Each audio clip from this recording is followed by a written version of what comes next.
നിങ്ങൾ സ്വയം മോട്ടിവേറ്റ് ചെയ്യപ്പെടേണ്ടവരാണ്. അവിടെ പറയും, സാർ ഈ കഴിഞ്ഞ റാങ്ക് ലിസ്റ്റൊക്കെ വന്നില്ലേ, ഇത്രയും മാസമായില്ലേ, എന്നിട്ട് അവിടെ നിയമനം കുറഞ്ഞില്ലേ. ഹലോ ഫ്രണ്ട്സ്, ഞാൻ അനിൽകുമാർ. എല്ലാവർക്കും നമസ്കാരം.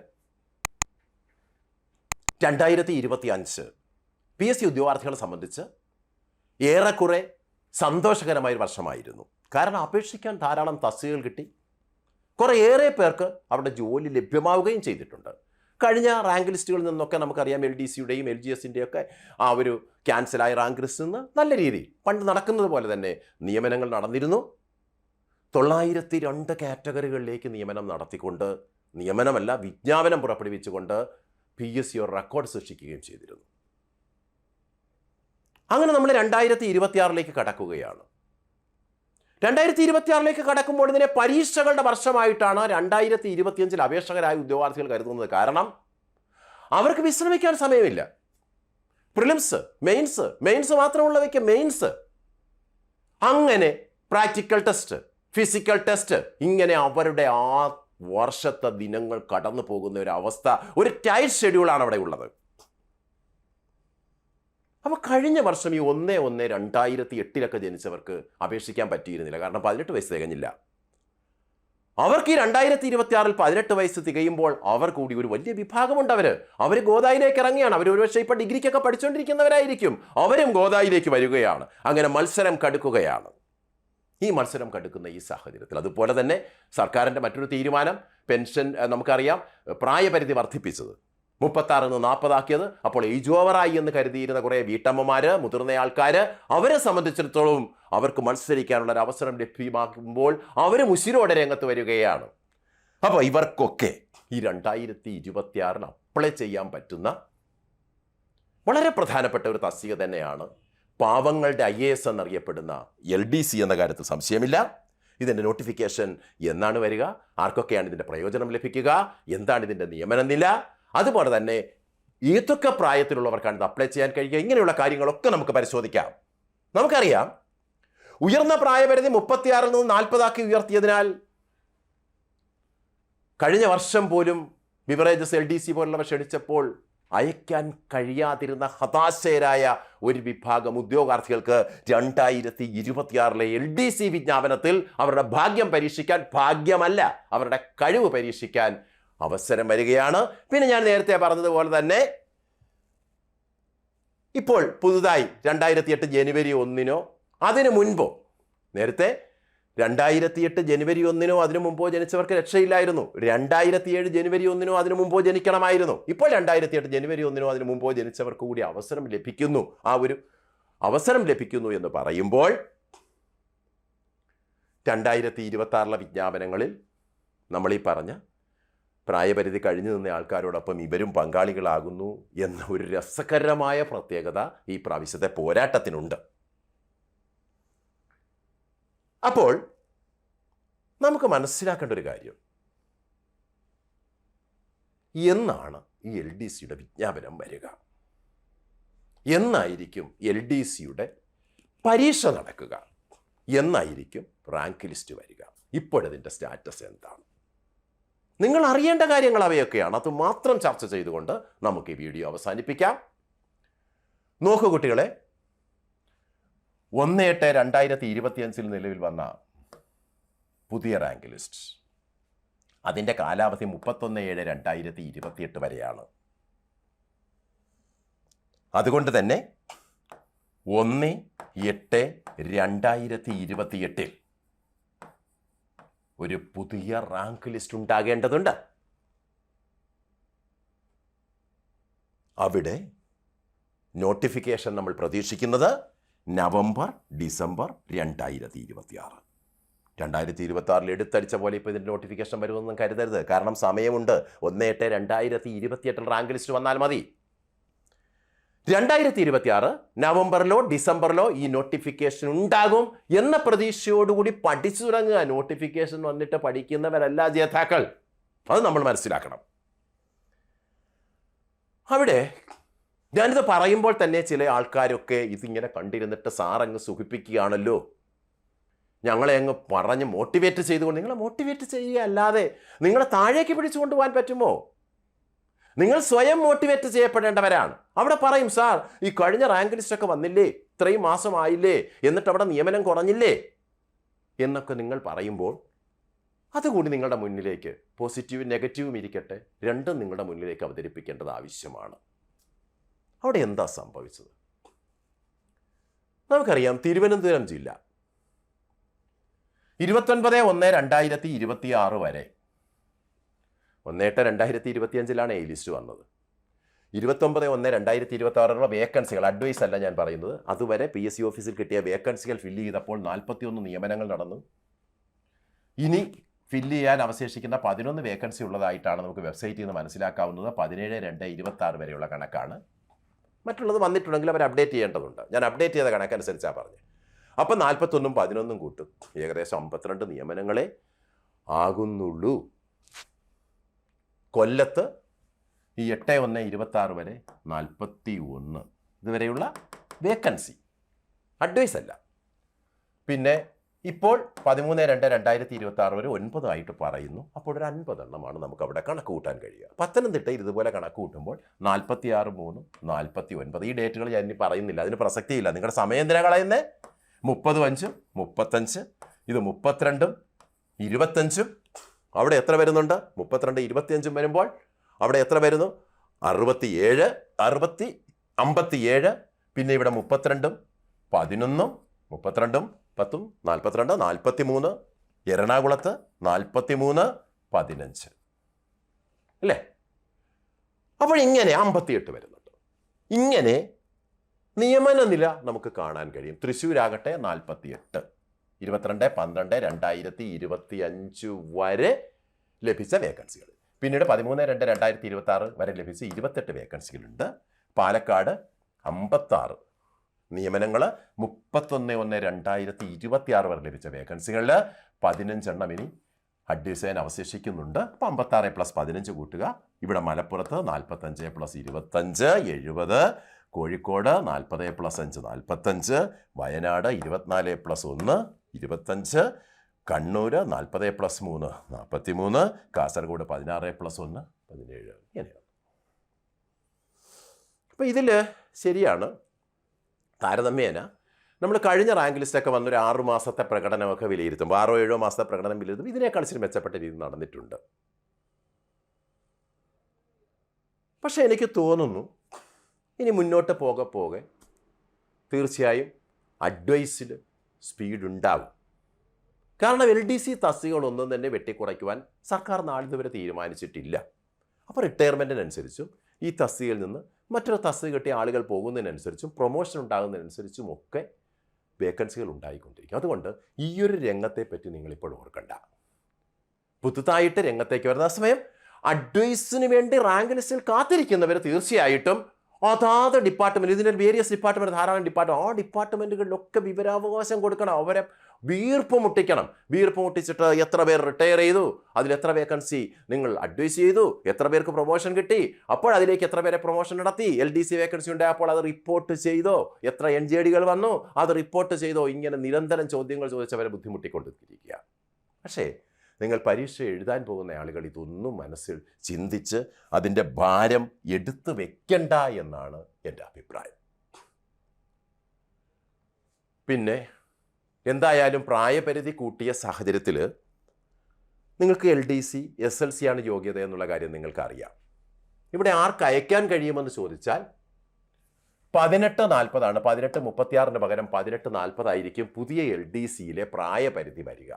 അവിടെ 2/1/1986 1/1/2008 ഇടയിൽ ജനിച്ച ഉദ്യോഗാർത്ഥികൾക്ക്, ഈ 2 തീയതികളും ഉൾപ്പെടെയാണ് ഞാൻ പറയുന്നത്, അയക്കാൻ കഴിയും.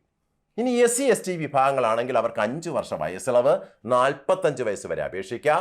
അപ്പോൾ 2/1/81 മുതൽ ജനിച്ചവർക്ക് അവിടെ അപേക്ഷിക്കാൻ കഴിയും.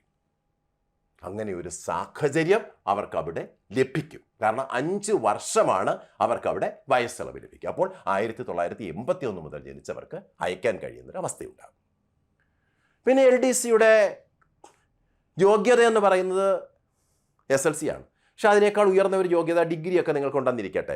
അങ്ങനെയാണെങ്കിൽ അങ്ങനെയുള്ള SC/STക്കും അതുപോലെ തന്നെ SC/STയിൽ നിന്ന് കൺവെർട്ട് ചെയ്ത് പോയിട്ടുള്ളവർക്കും പ്രായപൂർത്തിയായ ശേഷം കൺവെർട്ട് ചെയ്ത് പോയിട്ടുള്ളവർക്കും അവരുടെ സന്തതി പരമ്പരകൾക്കുമൊക്കെ ഈ പറഞ്ഞ ഒരു മാനദണ്ഡം പൊതു തത്വങ്ങളിൽ പറയുന്നുണ്ട്. അതനുസരിച്ച് അവർക്ക് 50 വയസ്സ് വരെ നേരത്തെ തന്നെ അപ്ലൈ ചെയ്യാം, ഇനിയും അവർക്ക് അപ്ലൈ ചെയ്യാം. ആ ഒരു സാഹചര്യവും ഇവിടെയുണ്ട്. പിന്നെ പിന്നാക്ക സമുദായങ്ങളുണ്ട്. പിന്നാക്ക സമുദായങ്ങളെ സംബന്ധിച്ചിടത്തോളം 3 വർഷ വയസ്സുള്ളമാണ് വരിക. അപ്പോൾ അവരെ സംബന്ധിച്ച് നമുക്കറിയാം 40 + 3 43.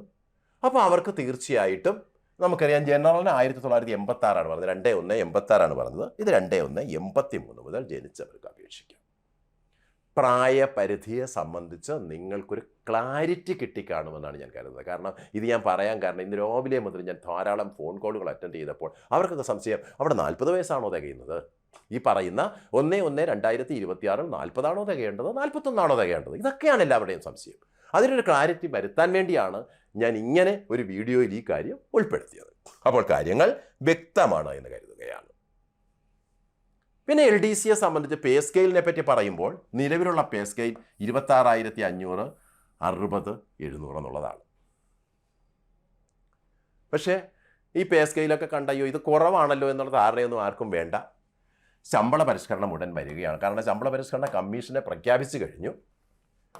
1/7/2024 മുതലാണ്, ഇപ്പം 3 മാസത്തിനകമാണ് റിപ്പോർട്ട് സമർപ്പിക്കാൻ പറഞ്ഞിരിക്കുന്നത്. ആ ശമ്പള പരിഷ്കരണ കമ്മീഷൻ ഡേറ്റ് ഓഫ് എഫക്റ്റ് 1/7/2024 മുതലാണ്. അതുകൊണ്ട് തന്നെ ഇനി സർവീസിൽ പ്രവേശിക്കുന്നവർക്ക് ഇതിനേക്കാൾ ഉയർന്ന ചിലപ്പോൾ ഒരു 37, ഒരു 40,000 അങ്ങനെ പോയിട്ട് മുകളിലേക്ക് വരുന്ന ഒരു സ്കെയിലൊക്കെ ആയിരിക്കും കിട്ടുക എന്നാണ് എനിക്ക് തോന്നുന്നത്. എന്തായാലും നിലവിലെ രീതി അനുസരിച്ച് 26,500 ഇപ്പോൾ ഇന്ന് ഒരു LD ക്ലാർക്കിന് കിട്ടുന്നതാണ് ഞാൻ പറയുക. 26,500 അവന് ബേസിക് പേ കിട്ടും. 9,275 രൂപ DA കിട്ടും. ഇപ്പോൾ 35% DA ആക്കി. അടുത്ത കാലത്താണ് 35% ഉയർത്തിയത്. HRA ഒരു ശരാശരിയാണ് ഞാൻ പറയുക 2,650. അപ്പോൾ 38,425 രൂപ ലഭിക്കും. ഇത് ഞാൻ പറഞ്ഞ് നാക്ക് താഴെ ഇടുന്നതിന് മുമ്പ് ചിലർ പറയും, സാർ ഈ 38,425 കിട്ടത്തില്ല കേട്ടോ, അതിൽ നിന്ന് 10% പെൻഷൻ കോൺട്രിബ്യൂഷനായി പിടിച്ചുകൊണ്ട് പോകും. ശരിയാണ്, 10% പെൻഷൻ കോൺട്രിബ്യൂഷൻ കൊടുക്കണം. അത് നമ്മുടെ പെൻഷന് വേണ്ടിയല്ലേ. ആ 10% സർക്കാർ വിടുന്നുണ്ട്. അതൊക്കെ ഇതിൻ്റെ ഭാഗമാണ്. പിന്നെ നിങ്ങൾക്ക് പ്രൊവിഡൻറ്റ് ഫണ്ട് ഉണ്ടെങ്കിൽ പ്രൊവിഡൻറ്റ് ഫണ്ടിൽ കൊടുക്കേണ്ടി വരും. SLI ഉണ്ടെങ്കിൽ SLIക്ക് കൊടുക്കേണ്ടി വരും. മെഡിസെപ്പിന് അടയ്ക്കണമെങ്കിൽ മെഡിസെപ്പ്. ആ പിടുത്തമൊക്കെ ഇവിടെ നടക്കും. അതൊക്കെ സ്വാഭാവികമായ കാര്യം. നിങ്ങൾക്ക് ഗ്രോസ് സാലറിയാണ് ഞാൻ ഈ പറഞ്ഞ 38,425. അത് ഒരുവിധം സാമാന്യം മെച്ചപ്പെട്ട സാലറിയാണ്. ശമ്പള പരിഷ്കരണം കഴിയുമ്പോൾ ഈ ഗ്രോസ് സാലറി 50,000-ന് മുകളിലേക്ക് പോകുമെന്നാണ് ഞാൻ കരുതുന്നത്. അപ്പോൾ ശമ്പള പരിഷ്കരണത്തിൻ്റെ കാര്യം ഞാൻ നേരത്തെ തന്നെ പറഞ്ഞു. 1/7/2024 മുതൽ അതിന് എഫക്റ്റ് കിട്ടുന്നു. അപ്പോഴവിടെ നമ്മളിപ്പോൾ വാങ്ങിക്കൊണ്ടിരിക്കുന്ന സാലറിയേക്കാൾ എന്തായാലും ഒരു 20%-യെങ്കിലും മിനിമം വർധനവ് നമുക്ക് ഈ ശമ്പള പരിഷ്കരണത്തിൽ പ്രതീക്ഷിക്കാം. അപ്പോൾ ഇപ്പോഴീ നോട്ടിഫിക്കേഷനൊക്കെ അയച്ച് വരുന്ന ആൾക്കാരെ സംബന്ധിച്ചിടത്തോളം അവർ പ്രവേശിക്കുന്നത് ഞാൻ ഈ നേരത്തെ പറഞ്ഞ സ്കെയിലല്ല, പുതിയ സ്കെയിലിലേക്കായിരിക്കും. അപ്പോൾ ഇനിഷ്യൽ തന്നെ ചിലപ്പോൾ 50,000 രൂപയൊക്കെ സാലറി വാങ്ങിക്കൊണ്ടായിരിക്കും അവർ ആരംഭിക്കുക. അവിടെ മറ്റൊരു കാര്യം കൂടിയുണ്ട്. ഇപ്പോൾ നമ്മൾ LDC ബിവറേജ് നിങ്ങൾ അയച്ചിട്ടുണ്ട്. അതിനൊരു പ്രിലിംസിനെ നേരിടണം, ഒരു ഫൈനൽ പരീക്ഷയെ നേരിടണം. വേരിയസ് കമ്പനി ബോർഡ് കോർപ്പറേഷനിൽ നിങ്ങൾ LGSന് അപ്ലൈ ചെയ്തിട്ടുണ്ട്. അവിടെയും പ്രിലിംസ് ഉണ്ട്, ഫൈനലുണ്ട്. പക്ഷേ ഇവിടെ ഒരൊറ്റ പരീക്ഷ മാത്രം, പ്രിലിംസ് ഉള്ളി. പ്രിലിംസ് ഇല്ല, ഇവിടെ ഫൈനൽ എക്സാം ഉള്ളി. ഫൈനൽ എക്സാം മാത്രമേ ഉള്ളൂ, നോ പ്രിലിംസ്. അപ്പോൾ അതൊരു നേട്ടമാണ്. ഒറ്റ പരീക്ഷയ്ക്ക് വേണ്ടി നിങ്ങൾ പഠിച്ചാൽ മതി. ജില്ലാതല സെലക്ഷനാണിത്, ആ കാര്യം ഓർക്കണം. പിന്നെ ഇതിൻ്റെ സിലബസ് എല്ലാവർക്കും അറിയാം. പഴയ PSC പഠിച്ചു വന്ന കുട്ടികളെ സംബന്ധിച്ച് അവരെപ്പോഴും നേരിട്ടുകൊണ്ടിരിക്കുന്നൊരു സിലബസാണ്. പക്ഷേ ഇപ്പോൾ എനിക്കറിയാം, ഒരു വർഷം കൂടി കഴിഞ്ഞപ്പോൾ 2026 കുറേ പുതിയ ഉദ്യോഗാർത്ഥികൾ, ഇപ്പോൾ കോളേജിലൊക്കെ പഠിച്ചുകൊണ്ടിരിക്കുന്ന കുറേ പുതിയ ഉദ്യോഗാർത്ഥികൾ ഈ രംഗത്തേക്ക് വരികയാണ്. അവർക്ക് ഇപ്പോൾ തന്നെ ഈ സിലബസ് അറിഞ്ഞ് അവർ പഠിക്കണം. അതാണ് എനിക്ക് അവരോടുള്ള ഉപദേശം. നിങ്ങൾ നോട്ടിഫിക്കേഷൻ വന്നിട്ട് അയച്ചതിന് ശേഷം പഠിക്കാനിരിക്കരുത്. ഇപ്പോൾ തന്നെ ഈ സിലബസ് എന്താണെന്ന് വ്യക്തമായിട്ട് മനസ്സിലാക്കി ഇതിൻ്റെ ഒരു സിലബസ് ഡൗൺലോഡ് ചെയ്തിട്ട് നിങ്ങൾ പണ്ടൊക്കെ നിങ്ങളുടെ 6ാം ക്ലാസ് 7ാം ക്ലാസ് 8ാം ക്ലാസ് 9, 10, 11, 12 പഠിച്ച കാര്യങ്ങളൊക്കെ തന്നെയാണെന്നേ. അതൊക്കെ ഒന്ന് വായിച്ചെടുത്താൽ മതി. അവിടെ ചരിത്രം 5 മാർക്ക്, ഭൂമിശാസ്ത്രം 5 മാർക്ക്, ധനതത്വശാസ്ത്രം 5, ഇന്ത്യൻ ഭരണഘടന 5, കേരളം ഭരണവും ഭരണ സംവിധാനവും 5, ജീവശാസ്ത്രവും പൊതുജനാരോഗ്യവും 6, ഭൗതികശാസ്ത്രം 3, രസതന്ത്രം 3, കലാ കായിക സംസ്കാരം സാഹിത്യം 5, കമ്പ്യൂട്ടർ അടിസ്ഥാന വിവരങ്ങൾ 3, സുപ്രധാന നിയമങ്ങൾ 5. അതുപോലെ ആനുകാലിക വിഷയങ്ങൾ, നമ്മുടെ കറണ്ട് അഫയേഴ്സ് പത്രങ്ങളൊക്കെ വായിക്കുന്നവർക്ക് എഴുതാവുന്ന തരത്തിലുള്ള 20 മാർക്കിൻ്റെ ചോദ്യങ്ങൾ. ലഘുഗണിതവും മാനസിക ശേഷി നിരീക്ഷണ പാഠവും പരിശോധനയും 10, ജനറൽ ഇംഗ്ലീഷ് 10, പ്രാദേശിക ഭാഷയിൽ മലയാളത്തിൽ നിങ്ങൾക്കുള്ള പരിജ്ഞാനം അവിടെ 10. ഇതാണ് ഒരു കോമൺ ആയിട്ടുള്ള സിലബസ്. അവിടെ ഡീറ്റെയിൽഡ് ആയിട്ടുള്ള സിലബസ് PSC തന്നിട്ടുണ്ട്. ഇത് ഞാൻ ഓരോന്നും വായിച്ച് ഈ വീഡിയോയിൽ നിങ്ങൾ ലെങ്ത് ഞാൻ കൂട്ടുന്നില്ല, നിങ്ങളുടെ സമയവും കളയുന്നില്ല. ഈ വിശദമായ സിലബസ് നമ്മളുടെ ഈ വീഡിയോയുടെ ഡിസ്ക്രിപ്ഷൻ ബോക്സിൽ ഒരു ലിങ്ക് ആയിട്ട് കൊടുക്കാം. നിങ്ങൾ അതിൽ നിന്ന് ഡൗൺലോഡ് ചെയ്തെടുത്തോളൂ. എന്നിട്ട് വ്യക്തതയോടുകൂടി ഈ കാര്യങ്ങൾ മനസ്സിലാക്കിയിട്ട് നിങ്ങളിരുന്ന് പഠിക്കുക കേട്ടോ. അത് പറഞ്ഞ് ഞാൻ സമയം കളയുന്നില്ല. അപ്പോൾ ഇതാണ് ഇതിൻ്റെ കാര്യങ്ങൾ. സിലബസ് എന്താണ് നിങ്ങൾക്ക് മനസ്സിലായിട്ടുണ്ട്. ലിങ്കിൽ നിങ്ങൾക്ക് ഇതിനു വേണ്ടി ഡിസ്ക്രിപ്ഷൻ ബോക്സിൽ ഒരു ലിങ്ക് തരും. ആ ലിങ്കിൽ നിന്ന് നിങ്ങൾക്ക് സിലബസ് ഡൗൺലോഡ് ചെയ്തെടുക്കാം, ഡീറ്റെയിൽഡ് സിലബസ്. ഇനി ഇതൊക്കെ പ്രതീക്ഷകളാണ് കേട്ടോ. ഇങ്ങേരാരാണ് PSC ചെയ്യേണ്ട കാര്യങ്ങളൊക്കെ ഇങ്ങനെ പറയാൻ, ഇങ്ങേർക്ക് എന്താണ് PSCയിൽ കാര്യം എന്നൊന്നും ചോദിക്കരുത്. ഒരനുഭവജ്ഞാനത്തിൻ്റെ അടിസ്ഥാനത്തിലുള്ള പ്രതീക്ഷകൾ നിങ്ങളുമായി പങ്കുവയ്ക്കുകയാണ്. വിജ്ഞാപനം പ്രതീക്ഷിക്കുന്നത് 26 നവംബർ ഡിസംബർ. 26 November December. ഇത് ഞാൻ പറയുമ്പോൾ നിങ്ങളിപ്പോഴേ മുറവിളി കൂട്ടിക്കൊണ്ടിരിക്കണം. LDC വിജ്ഞാപനം പുറപ്പെടുവിക്കുക, LGS വിജ്ഞാപനം പുറപ്പെടുവിക്കുക, പ്രായപരിധി ഉയർത്തിക്കഴിഞ്ഞ് ഞങ്ങൾക്ക് അവസരം കിട്ടുന്നില്ല. കാരണം നാളെ അവിടെ ഇരിക്കുന്ന ഒരാൾക്ക് 26 വിജ്ഞാപനം നടത്തണ്ട, 27 ആദ്യം അങ്ങ് വിജ്ഞാപനം നടത്തിയാൽ മതി എന്ന് തോന്നിയാൽ പ്രായപരിധി കഴിഞ്ഞ് കുറേ ഉദ്യോഗാർത്ഥികളുടെ പുറത്തു പോകും. അതുകൊണ്ട് ഇതിൻ്റെ വിജ്ഞാപനം 2026 നടക്കേണ്ടത് ഒരു ആവശ്യകതയാണ്. ആ ആവശ്യകതയ്ക്ക് വേണ്ടിയും മിക്കവാറും അത് തന്നെ ഉണ്ടാവും, അങ്ങനെ തന്നെ ചെയ്യും. കാരണം ഇപ്പോഴിങ്ങനെ ഒരു ആനുകൂല്യം അവർക്ക് കൊടുത്തിട്ട് ഇതുപോലുള്ളൊരു ആകെ കുറേ മെയിൻ പോസ്റ്റുകളെ വരാനുള്ളൂ, അത് തരാതെ ഇരിക്കില്ലല്ലോ. അപ്പം ഞാൻ പ്രതീക്ഷിക്കുന്ന 2026 നവംബർ ഡിസംബറാണ്. നമ്മുടെ പരീക്ഷ ഒറ്റ പരീക്ഷയുള്ളെന്ന് പറഞ്ഞു. അത് 2027 പ്രതീക്ഷിച്ചാൽ മതി കേട്ടോ. നോട്ടിഫിക്കേഷൻ കഴിഞ്ഞാലും സമയം കിട്ടും. ഒരു ജൂലൈ ഓഗസ്റ്റ് ഒക്കെ ആകുമ്പോഴേ പരീക്ഷ വരും. പിന്നെ PSCക്ക് വ്യക്തമായിട്ട് റാങ്ക് ലിസ്റ്റ് ഒക്കെ ഉണ്ടാക്കി, വെരിഫിക്കേഷൻ നടത്തി, റാങ്ക് ലിസ്റ്റ് ഉണ്ടാക്കി, അതിനുള്ള സമയമുണ്ട്, ആവശ്യമായ സമയമുണ്ട്. ഇവർ അടുത്ത വർഷം 2028 ഓഗസ്റ്റ് 1-ാം തീയതി റാങ്ക് ലിസ്റ്റ് പ്രസിദ്ധീകരിച്ചാൽ മതിയാകും എന്ന് പറഞ്ഞാൽ, ഇപ്പം ഇതിനു വേണ്ടിയുള്ള പ്രവർത്തനം നിങ്ങൾ തുടങ്ങിയാൽ 2028 അവസാനമാകുമ്പോഴേക്കും നല്ല രീതിയിലുള്ള റാങ്കിൽ അവിടെ എത്തിച്ചേർന്നാൽ നിങ്ങൾക്ക് ജോലി ഉറപ്പാകും എന്ന കാര്യം തീർച്ചയാണ്. പക്ഷെ അവിടെ സിലബസ് കൊണ്ട് കാര്യമില്ല. നമ്മളീ പറയുന്ന നെഗറ്റീവ്സുകളെ പറ്റി ആലോചിച്ചതുകൊണ്ട് കാര്യമില്ല. അവിടെ വേണ്ടത് കോൺഫിഡൻസാണ്. വേക്കൻസികൾ കുറയുക, അല്ലെങ്കിൽ നിയമനങ്ങൾ ഇഴഞ്ഞു നീങ്ങുക, ഇങ്ങനെയൊക്കെ ചിന്തിച്ച് നമ്മുടെ മനസ്സിനെ പിന്നോട്ടടിപ്പിക്കാതെ മനസ്സിനോട് പറയുക, ഉന്മേഷവാനായി നിൽക്കൂ മനസ്സേ, കോൺഫിഡൻസ് നിറയ്ക്കൂ, എന്നെ നിരാശനാക്കാതിരിക്കൂ, ഉത്സാഹത്തോടു കൂടി ഇരിക്കൂ, ഞാൻ പഠിക്കുന്ന കാര്യങ്ങൾ നീ സംഭരിച്ചു വെച്ചുകൊണ്ടിരിക്കൂ എന്ന് പറഞ്ഞ് നിങ്ങൾ മനസ്സിനെ ഒന്ന് ഉത്തേജിപ്പിച്ചാൽ, സന്തോഷകരമായി പഠിച്ചാൽ. പഠനം 2 തരത്തിലുണ്ട്. ഒരു വഴിപാടിന് വേണ്ടിയുള്ള പഠനം, സന്തോഷകരമായ പഠനം. ഇതിൽ ഉല്ലാസകരമായ സന്തോഷകരമായൊരു അനുഭവമായി പഠനത്തെ മാറ്റണം. നിങ്ങൾ മ്യൂസിക് കേൾക്കാറുണ്ടല്ലേ, തമാശയുള്ള സിനിമകൾ കാണാറുണ്ട്. ഇതൊക്കെ സമയം പോകുന്ന അറിയില്ല. അങ്ങനെയുള്ളൊരു അനുഭവമാക്കി പഠിത്തത്തെ മാറ്റാൻ നിങ്ങൾക്ക് കഴിയണം. കഴിഞ്ഞാൽ നിങ്ങളുടെ ഭാവി സുരക്ഷിതമാക്കുന്ന ആ ജോലി, നിങ്ങൾ ആഗ്രഹിക്കുന്ന ജോലി നിങ്ങളെ തേടി എത്തുമെന്ന കാര്യത്തിൽ ഒരു സംശയവുമില്ല. നിങ്ങളുടെ ഇന്നത്തെ എഫർട്ട് അതാണ് നാളത്തെ സക്സസ് നിർണ്ണയിക്കുക. ഇന്ന് നിങ്ങൾ എന്ത് എഫർട്ട് എടുക്കുന്നു, ആ സക്സസ് നാളെ ഉണ്ടാകും. അല്ലാതെ എഫർട്ട് എനിക്ക് പറ്റില്ല, സക്സസ് വേണം എന്ന് പറഞ്ഞിട്ടൊരു കാര്യവുമില്ല. അതുകൊണ്ട് സ്വപ്നങ്ങൾ മാത്രം കാണുകയല്ല, സ്വപ്നങ്ങളോടൊപ്പം നമുക്ക് പരിശ്രമം, ആ ഒരു പ്രിപ്പറേഷൻ നമുക്ക് ആരംഭിക്കാം. നമുക്ക് നേടണം, നമുക്ക് കീഴടക്കണം, വിജയത്തെ കീഴടക്കണം. എല്ലാവർക്കും വിജയാശംസകൾ. Good bye.